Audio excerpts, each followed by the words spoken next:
물론 까마득한 옛날 같지만 그 전쟁의 상처기는 온통 지금까지 많이 남아 있습니다. 그로 인해서 우리 조국 강토가 황폐화됐고 그다음에 우리 민족이 엄청난 순환을 받았고 많은 피해를 받았습니다. 바로 6월 25일 날 북한 탱크가 미아리 고개를 넘어서 진리를 넘어왔습니다. 단 3일 만에 서울이 함락되었습니다. 당시 전황을 보면은 소위 대한민국 국군이라는 사람들이 한 10만 명 되고 그다음에 인민군이 19만 명 됩니다.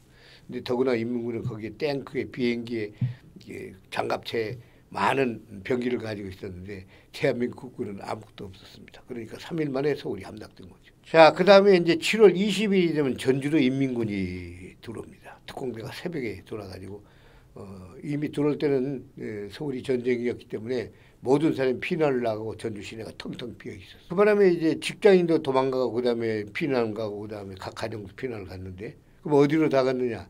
요 이제 산 너머인 뭐 구인면, 상관면 또는 고산면으로 다 피난 가서 완전히 텅텅 비었습니다.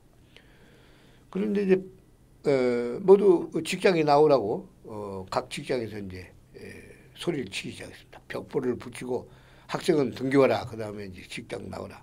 그렇게 나왔는데 보니까 직장에 있는 사람들로서 소위 과거에 우익이라고 했던 사람들은 모습을 안 보이고 소위 좌익이라고 했던 사람만이 이제 나오게 됐죠.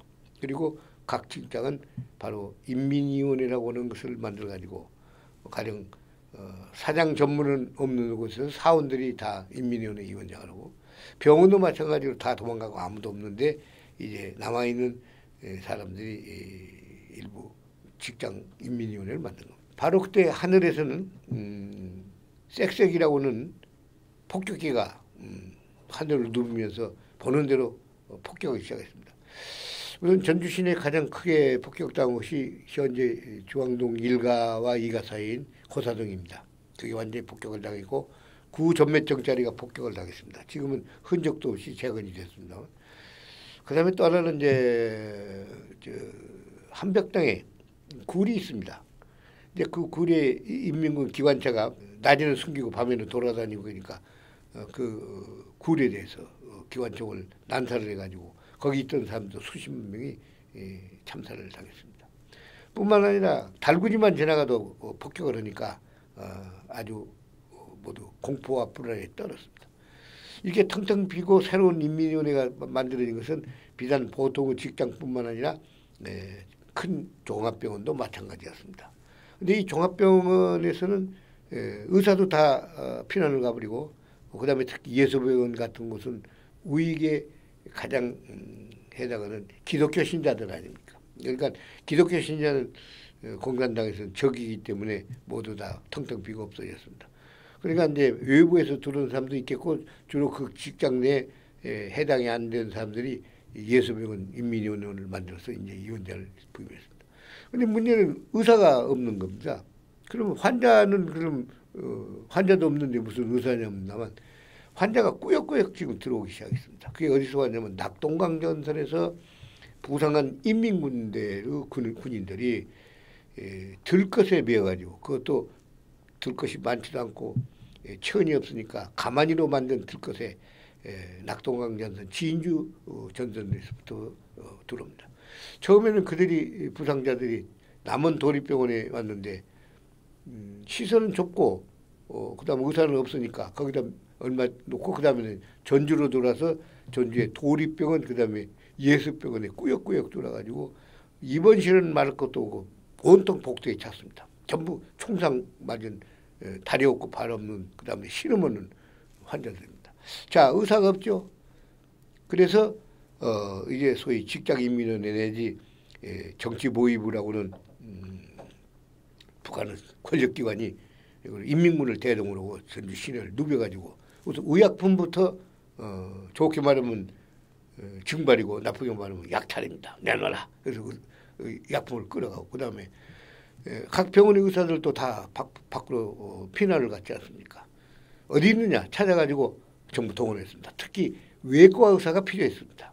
이리하여 도립병원과 예수병원에 인민군이 들어와가지고 있는 환자를 진료를 안 할 수가 없고 해야만 했습니다. 세계 적십자병원의 적십자 정신에 의해서 적과 악운을 가리지 않냐고 진료와 치료를 해야 했습니다. 더구나 폭격이 계속 있는 바람에 주로 수송로인 철도와 철교를 파괴했습니다. 이게 용산 철교가 파괴가 되고 낮에 파괴하려면 밤에 가마니에다 흙을 메고 가지고 산같이 싸서 이제 철교를 만들어서 밤에 건너갑니다. 그럼 그 다음 날 또 다시 와서 폭격을 하고 거기서 또 부상자가 생기면 다시 부상자가 들것에 매여서 예수병원으로 꾸역꾸역 들어왔어요. 그 참상이랑은 말할 것이 없는 것이죠. 일부는 죽어가고 일부는 치료하고 일부는 또 참 대굴대굴 굴고 난리가 있습니다. 그러자 이제 9월 28일에서 유엔군이 진주를 해가지고 수복이 됐습니다. 모두 만세를 부르고 그리고 이제 자유를 찾았다고 했는데 거기 남아있는 환자들은 어떻게 했겠습니까? 물론 진료를 해야죠. 꾸준히 진료를 해서 일부 걸어가는 사람은 걸어서 나와서 포로가 되고 일부는 죽어가고 해서 일단은 병원이 평정을 찾은 듯 했습니다만 이제 그 다음에가 문제였습니다. 바로 인민군을 치료를 했고 인민군 부상자 치료에 자발적으로 간 것이 아니냐 해가지고 거기에 치료에 임했던 의사들을 군인과 경찰이 조사를 하기 시작합니다. 물론 병원뿐만 아닙니다. 도청 시청을 거듭 각 직장에 전부 피난가고 텅텅 비었던 자리에 인공 때 인민위원장들이 있었고 인민위원이 있었기 때문에 그들도 적극적으로 가담한 사람도 있고 어쩔 수 없이 한 사람도 있고 또 먹고 살려니까 직장이니까 나갔던 사람도 있고 여러 부류가 있습니다. 근데 그중에서 적극적으로 임했던 고위 간부들은 산으로 가가지고 좀 빨산이 되고 회문산 지리산 들어가 버렸습니다. 그렇기 때문에 도청이나 시청에 있는 직원들은 부역자 심사위원회라는 걸 만들어가지고 거기서 이제 소위 갑을병을 나눠서 처벌할 사람 휴직, 정직 또는 감봉 이런 식으로 이제 서류 심사하고 면접 심사를 해서 전부 다 심사가 완료되었습니다. 특히 그때 전라북도 도지사가 부역자 심사를 하는데 너그럽게 해라. 어쩔 수 없이 한 사람들이 대부분 아니냐. 그들이 광명을 찾을 수 있도록 해서 상당히 많은 사람들이 구제받았습니다. 근데 이제 문제는 예수병원과 도립병원에 와서 하던 진료 의사입니다. 그 숫자가 얼마나 되는 건 아무도 없습니다. 모릅니다. 왜냐하면 기록도 남아있지 않냐고 그걸 들어본 사람도 아무도 없습니다. 많이 들었다고 한다면 지금 90이 넘은 사람만이 알리 나머지는 모릅니다. 그리고 90이 넘었다 하더라도 인공때 전주에 있고 전주에서도 병원 부근을 아는 사람만이 그 내용과 참상을 하지 나머지는 전혀 모르기 때문에 기억도 아무것도 없는 속에서 이제 그들이 부역자 심사위원 정도가 아니라 경찰국 또는 경찰서의 사찰과의 중범죄로 다루기 시작했습니다. 너희들은 바로 자발적으로 가서 치료한 것이 아니냐. 빨갱이 아니냐. 부역을 넘어서 너희들은 역적놈들이다. 이래가지고 거기에 가담한 사람. 특히 이제 병원은 말할 것도 없고 그 있는 직원들 모조리 불려가고 그다음에 예수병원에 있는 사람 모조리 의사까지 해서 심사와 그리고 조사를 받기 시작합니다. 자, 이거 호소할 길이 없는 겁니다.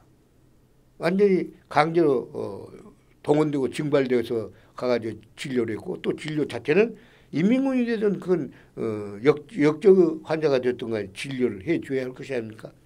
그러나 저쪽에서 볼 때는 완전히 자발적 의사로 간주를 하고 조사를 하기 때문에 거기에 동원된 의사들은 아주 어려운 공격에 빠졌던 것입니다.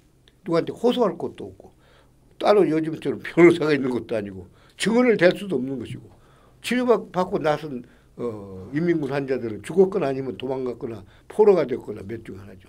이래서 아주 의료계가 침울한 나날을 보냈고 그로 인해서 한 1년 동안에는 전주 의료계가 굉장히 침체한 분위기였다고 일부 들었습니다. 다시 말씀드립니다만 그 의료계의 순환 자체는 기록이 없습니다. 첫째. 아는 사람이 없습니다. 그리고 안다 하더라도 지금도 말을 잘 안 하려고 합니다. 그래서 사실 이걸 좀 알아보기 위해서 예수병원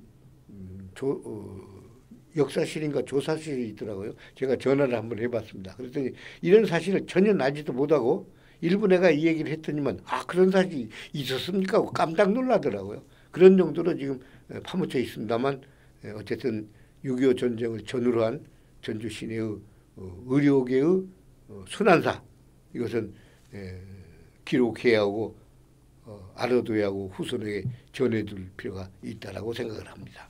일부 기록을 찾는다고 한다면 그 전쟁통에 기록한 사람이 있었을까 하며 그리고 대부분 이 국가적 기록이라고 하는 것은 상부에 보고해가지고 있는 국가기록물이거든요. 그래서 북한에다가 기록을 해서 넘겼을 것 같지도 않고 또 당시 남한에 있는 대한민국 정부는 전부 다 붕괴돼서 없어져 버렸는데 어디 보호할 것도 없고 그래서 연구는 할 대상이 분명함에도 불구하고 상당히 난감한 연구라고 생각이 듭니다. 나는 그때 6.25 때 고등학교 2학년이었습니다. 그래요? 그래서 7월 초에 이제 학도병을 소집해서 가게 되는데 전주 중앙초등학교에 갔습니다. 모두 갔는데 제가 이제 생일이 9월 14일이거든요. 8월 말일까지만 남고 9월 이후 사람은 나가라 해서 소수지만 나왔습니다. 생일이 바로 한 달 차이로 인해서 군대를 가지 아니했습니다. 그래서 우리 친구들은 바로 거기서 기차를 타고 익산에 갔다가 익산에서 군산, 익산 전부 모여서 다시 기차를 타고 남하에서 순천으로 진주로 대구로 가가지고 낙동강 전선에 전부 투입이 됐습니다. 그래서 그때 있었던 우리 친구들이 적어도 몇십 명이 또는 몇백 명이 죽었는지 알 수가 없습니다. 전고 출신만은 지금 전주고등학교에 총원탑이 있어서 기록되어 있습니다만 나머지는 얼마나 있는가 모르겠습니다. 그래서 저도 사실은 그 전쟁통에 생사의 기로에 서 있었고 그래서 전주 시내에 있다가 저도 밖으로 피난을 갔기 때문에 전주 시내 일은 잘 모르고 그 다음에는 계속 학교 등교라고 하는 바람에 일단 학교 나가서 상황을 보다가 학교가 있으면 또 기총수사가 나옵니다. 그러면 또 피해서 도망을 가고 그런 아주 험난한 속에서 6.25 전쟁을 치렀습니다. 물론 당시 유명한 소아과도 있었고 박소아과라고 유명한 소아과도 있었고 내과도 있고 다 있었습니다. 물론 정확하게 말하면 10여 개의 개인 병원이 있었고 명의들도 있었고 그리고 이제 그 중에서 여러 사람이 바로 아까 말한 도립병원 내지는 예수병원에 사실은 동원 내지 증발되어 가지고 치료한 바람에 거위발 수복국에 많은 순환을 겪었습니다. 지금 의료계와 그때 의료계를 생각하면 안 됩니다. 다시 말하면 오늘날 우리 현재 눈으로 현재 의료계를 옛날 의료로 생각하거나 현재 문화 상태를 옛날 문화 상태로 보면 전혀 맞지 않습니다. 당시로서는 인구도 작았습니다만 의료계에 있었던 분들은 지금은 의료계를 어떻게 상당히 상업적으로 보고 있거든요. 돈 주면 치료한다.